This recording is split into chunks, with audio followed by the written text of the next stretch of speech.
The improvement of iPhone 15 Pro compared to the previous generation are very logical, and at first glance, it has an acceptable generational improvement. But when you use it for a while, you realize that these seemingly small and boring upgrades have turned the iPhone 15 Pro into the most perfect phone. At least right now. This is iPhone 15 Pro review, so let's do it all. The overall design of the phone has not changed, and like the previous generations, the camera frame has become bigger and the purple and gold colors have been replaced with blue and natural titanium. Yes, the phone frame is now made of titanium, which has higher resistance and less weight than a stainless steel. Also, Apple has given it a rush texture to give it a more titanium feel. But the frame is still a fingerprint magnet, but definitely less than the previous generations. In the front panel, the display bezel has been reduced so that despite the dynamic island, nearly 88% of the front panel is the display, which has a modern and wonderful feeling. But dynamic island is still so big that we cannot consider it the best phone in this field. Less screen bezel has made the size of the phone a little smaller. It's like removing the iPhone 14 Pro frame and getting to the iPhone 15 Pro. Also, its titanium frame, in addition to making the phone 20 grams lighter, has caused the weight of the iPhone to be more concentrated in the center. The frame is still flat, but bent near the front and back panels. All this has made the iPhone 15 Pro much more comfortable than the 14 Pro, and the difference is quite noticeable. The material of the body is premium as always, and the overall feeling is excellent. Needless to say, the iPhone 15 Pro also has the IP68 standard and is completely waterproof. Now, instead of mute slider, the action button that we saw for the first time in Apple Watch Ultra has been added, and I thank Apple that its color is not orange. In normal mode, it does the same thing as the slider, and tells you with a vibration whether the phone is silent or on silent. But you can completely personalize it in the phone setting and turn it into a shortcut, which is mostly used for the camera app, and you can customize it in such a way that you enter a special mode of the camera at once and quickly take photos or videos. Just one point that is not important, but the user interface of the action button reminds me of Sony Ericsson phones 10 years ago. It is a sense of nostalgia, but it is very strange. It's like entering another OS. The iPhone 15 Pro display has not changed, a Super Retina XDR OLED display with a density of 461 ppi and dynamic refresh rate of 120 Hz, which can be reduced to 1 Hz and a brightness of 2000 nits. Because of the iPhone's great calibration of the displays, the colors are very accurate and dynamic, and the black depth is high. I suggest to turn off always on, because Apple does not move it to prevent burning. The brightness of the display is so good that you have no problem seeing the content under any light. The iPhone 15 Pro stereo speaker has a relatively high volume, the sound difference between the two speakers is not felt, it produces mid sounds very well, and the bass is also noticeable. Face ID is still responsible for unlocking the phone, which is fast and accurate. iPhone 15 Pro uses A17 Pro chip and 8GB of RAM. It was real about time. This name can have two meanings. Either it means an upgrade from Bionic to Pro Series, like Fusion to Bionic, or the iPhone 16 will use a weaker version of A17 Pro. A17 Pro has 10% more powerful CPU and 20% better GPU, which at first glance is a simple generational upgrade. But it is not. First of all, this generation uses TSMC 3nm lithography, which is a big improvement in terms of efficiency compared to the 4nm. 4nm was just a more optimized version of 5nm.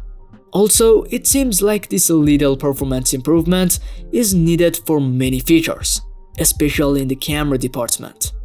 A17 Pro now has hardware ray tracing, and let me make it more attractive.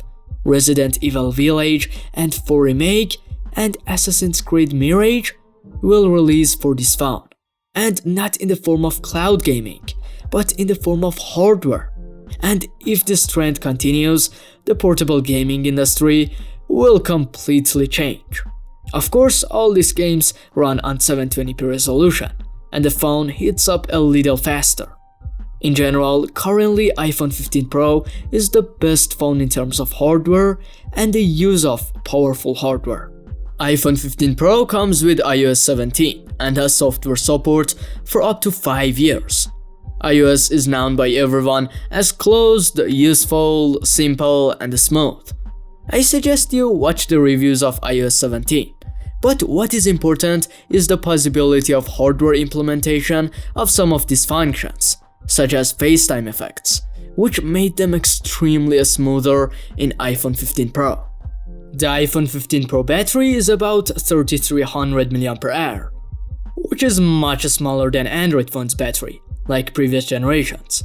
But in reality, it doesn't need to be charged for up to a full day in some heavy usage. There is no charger inside the box, but it supports a slow 25W wired, turtle 15W MagSafe, and super slow 7.5W wireless charging. But wait a minute, what is this port? Yes, iPhones were forced to use USB-C by the pressure of European Union, and in the Pro model, this USB is of the USB 3 type, which has up to 20 times faster data transfer, which of course is nothing new at all. The cable that is in the box is not USB 3, and if you want it, you have to buy it separately. Of course, this was nothing new either. Now with USB-C, does the iPhone support wired reverse charging? Yes, contrary to Apple's usual tradition, the iPhone 15 Pro can charge or be charged with any device equipped with power delivery. The iPhone 15 Pro camera system includes a 48 megapixel main camera, a 12 megapixel ultra-wide camera, a 12 megapixel 3x telephoto camera, a LiDAR sensor for depth detection, and a 12 megapixel selfie camera. iPhone 15 Pro has the highest resolution among all commercial phones in automatic mode. No, definitely 48 megapixels is not the highest resolution available, but all current sensors take photos of up to 16 megapixels in automatic mode to absorb more light. But instead of combining 4 pixels in the previous generation, the iPhone 15 Pro now combines 2 photos. A 12 megapixel photo for light info and a 48 megapixel photo for detail info, and it gives you a 24 megapixel photo. And the fact that Apple did this without quality reduction and shutter lag is really an improvement. Also, because of the HEIF format, the photos do not take up twice as much space. And even so, all photos taken in this phone, except in night mode, have depth information and can be turned into portrait photos. And you can even change the focus after taking photo. The action button can be customized as a shutter button. But let's don't look at it as a positive point. The photos in daylight have a very good dynamic range, the colors are close to reality, and sometimes so close to reality that some may not like it. The sharpness is good and the details of the photos are high, especially when you zoom in on it. The white balance of iPhone 15 Pro is less warm and more pleasant than the 14 Pro. 48 megapixel photos have both ProRAW and HEIF mode. The size of the second mode is smaller, but the detail and editability of ProRAW is better. In portrait photos, which includes automatic mode photos, the subject is well separated from the background and the background blur is natural. Photos are recorded in 12 megapixels in night mode, but in this generation with photonic engine, which caused, in addition to good dynamic range, the colors are very close to reality and less have blue or red tone. The photos are very detailed too. In its own way, ultra-wide photos have accurate colors, high details, and good dynamic range. Apple is trying very hard to give the user the feeling as if they have a camera with a variable focal length. And for this reason, the feeling of photos of all lenses is almost the same. This is also true for 3x zoom, and the colors are close to the main lens. However, the details and dynamic range of both lenses are weaker than the main camera. Apple calls the 1.2, 1.5, and 2x zooms as optical quality because of cropping from the sensor, which of course are quality photos, but their details are less in low light and their overall performance is not as good as a separate lens. The ultra-wide lens has autofocus, which means you can take macro photos. In iPhone macro photos, you can get very close to the subject and the detail and colors are excellent, but the sharpness is not so much for macro shots. What's great about the photography experience with this iPhone is its incredibly fast shutter speed and processing, which is superior to competitors like S23. The main sensor of the phone is equipped with the sensor shift stabilizer, which means that the sensor itself moves for stabilization. But one point is the removal of 8K video recording, which is not a big problem, but last year half of Apple's event was about 8K. Anyway, the improvement of action mode and cinematic mode, although it was not mentioned much in the event, but it is noticeable. Also, the spatial recording feature is included in the Pro series, which allows you to take a video that can be played in 3D in Vision Pro. Well, it will be a good feature, but it will cost $4,500. In general, the iPhone 15 Pro is a truly low defect phone, and it is even perfect for many.